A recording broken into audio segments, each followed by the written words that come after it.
Si l'on parle du cinquantenaire de la révolution culturelle chinoise, ce n'est certainement pas en Chine.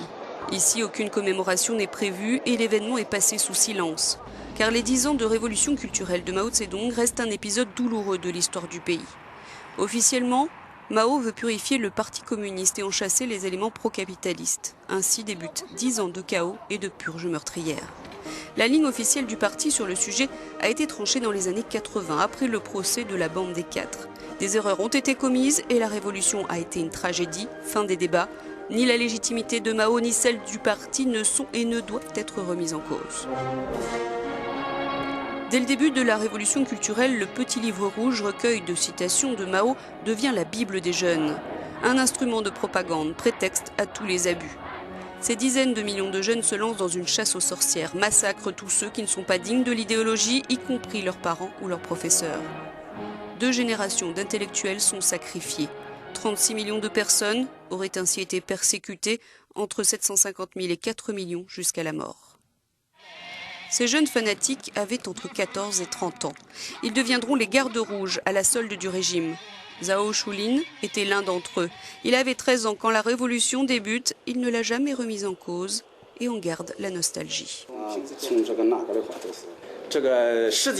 Les 30 dernières années de réformes et d'ouverture ont prouvé que c'était le mauvais chemin, dit-il. Les réformes n'ont apporté aucun bénéfice à notre pays, à nos vies. Elles n'ont apporté aucun développement à notre économie et à notre industrie.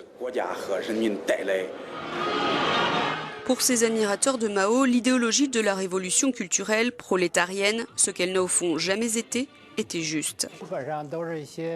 Les gens qui sont nostalgiques de la révolution culturelle sont généralement des travailleurs âgés, des retraités, des officiers de l'époque Mao.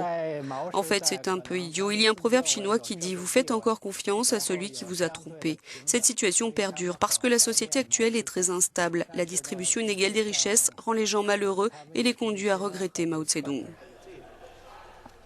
Dans le sud du pays, dans la ville de Chengdu, ce musée est le seul consacré à cette décennie sanglante. C'est le seul qui affronte le tabou.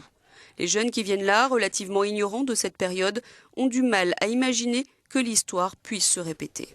Ce type de dérive ne se reproduira pas. Je crois que notre parti, notre pays et nos leaders ne reprendront jamais une aussi mauvaise direction. Conclusion pour le parti, il vaut mieux une amnésie collective que remuer ce passé trouble. D'ailleurs, l'actuel président, Xi Jinping, qui a pourtant lui-même été victime des purges, n'a de cesse de réhabiliter Mao dans sa manière de diriger le parti.